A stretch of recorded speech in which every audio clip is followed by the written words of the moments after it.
What's going on, everybody? Welcome back to another edition of Sniper School with J-Man Espresso. And if you're new to the series, Sniper School is a new series that I'm doing where me, someone who is not a sniper, basically tries to become one in Battlefield 3. So you're going to see a couple games here of Team Deathmatch, and I believe the rifle that I'm using is the SKS.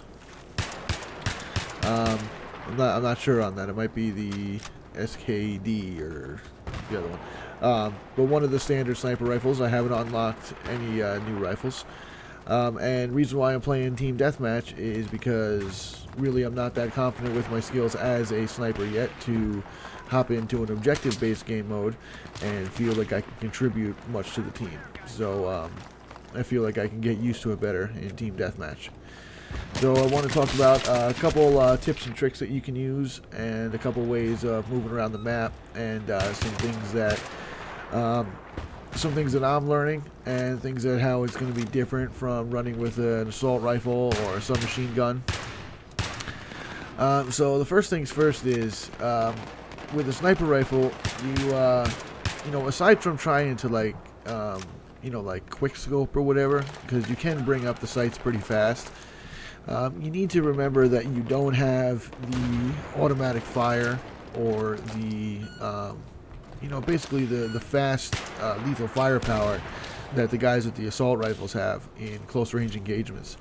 So similar to when you are using a shotgun and you're trying to control the engagements to have them all be close range, with a sniper rifle, it seems, for me anyway, and I think this would hold true for most, that you want to control the engagements and have them be the opposite way. You want to try to keep the enemy far away, or at least in the medium range, so you can get that extra millisecond of reaction time to react. Because it's a lot different from holding an assault rifle where, a lot of times even in a close range engagement, hip fire is all you need to take down the enemy.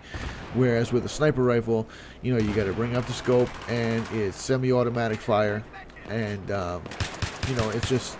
it's a lot different from using an assault rifle, obviously.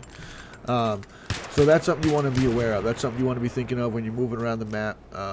The other thing is, you want to be keeping an eye on where the enemy is spawning. Now, when you're playing the objective-based modes, especially like Conquest, that's a little bit easier because you can see what flags they hold, and you can kind of guess where they're going to be spawning based on where their base is and what flags they hold, and you can anticipate where they're going to be coming from.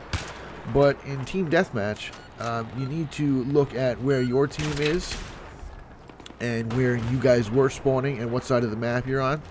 And a lot of times you'll find that the spawns will flip around, and if you can keep yourself in the on the other side of the map, you can easily find yourself in the enemy territory where they're spawning, and they won't expect you to be there.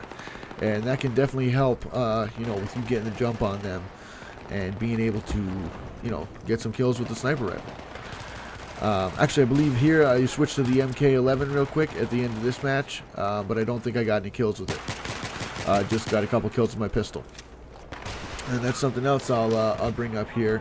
When you're a sniper, all right, don't forget that you also have a handgun at your disposal, and your handgun should be, you should be ready to pull that out at all times. All right, I find myself, when I think I'm going to be getting into some close range engagements, when I'm moving through a building, just switch to your handgun before you even see anybody, all right? Because it's a little bit easier to fire off a couple shots with your handgun and take them down than it is to have a bulky sniper rifle that you have to bring up the scope, get on target, and get a couple shots off. Now, of course, you can try to, I believe it's, no scoping or whatever.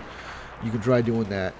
But there's no reason to, put yourself at a disadvantage when someone else has an assault rifle or a submachine gun, and all they have to do is pull the trigger, and automatic fire will, come right at you. So pull your pistol out when you're going to be expecting some closer range engagements. Here you'll see up here, I pull my pistol out, and run out. Now I end up getting the guy that I was after, but he had a couple buddies in the room, and I end up getting taken out anyway. But assuming those other people weren't in the room, if I came around that corner, he's waiting for me, and I have my sniper rifle out. I got to pull the scope up, you know, and hope that I get on target before he just hits the trigger. So if you have your pistol out, it's much faster to aim with your pistol and you know, take him out that way. Now that's not always going to be the situation. As you'll see, that kill I just got there, I left my sniper rifle up, and I simply just didn't bring the scope up. I was close enough to where I felt confident to where I could use the scope, not use the scope, and then I'm going to try the same thing here. But too many people behind me, and I'm getting taken out. So that's one thing I'm still working on, getting used to, you know, hanging back a little bit more and not being maybe directly on the front lines with a sniper rifle. It's a tough habit to break when, you know, like I said, I'm not a sniper. So that's one thing that I'm working on, is trying to hang back a bit and making sure that I can kind of see what's going on before I, you know, jump right into the fray, as I would with an assault rifle, you know, when you have that amount of firepower.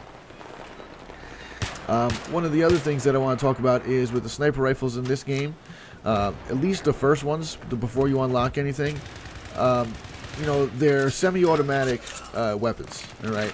So, you know, almost don't think of them as sniper rifles per se.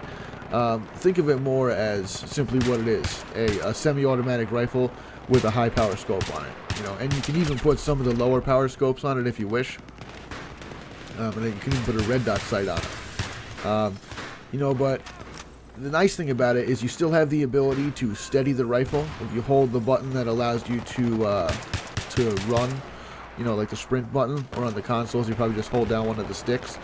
You know, you still have the ability to steady the rifle, and even if you're moving and you bring up your scope, just hold down that button at the same time. It'll take away any of the sway that the rifle has. You know, but a lot of times, don't think of it as a sniper rifle. You do have the ability to fire quickly with it, and you know, a lot of times, unless you're getting a headshot, it's not a one-shot kill. Upper body is still a 2-shot, 3-shot kill. So you need to be able to put a couple bullets in them real quick. So if you hold down that steady aim, you know, to steady the sniper rifle, and you hold that button down as you're firing, it'll allow you to get the second and third shot, and it'll still be on target. I believe we're coming up to the end here, but I hope I covered all the tips that I wanted to talk about with the sniper rifles today. You know, don't forget to pull out your pistol. It is your best friend when you're playing as a sniper. Try and control the engagement best as you can. Keep the engagements to mid-range to long range, so you can kind of try to get the jump on them. You know, you have the high power scope, and you know, don't necessarily think that you only have a sniper rifle. You know, it's also useful as a semi-automatic rifle. You know, taking 3 or 4 shots at a time. So that's it, everybody. Hope you liked the video. If you do like what I do here, please subscribe. We got more Battlefield 3 videos coming on the way. All right, everybody. Until next time, take care. I'll see you later.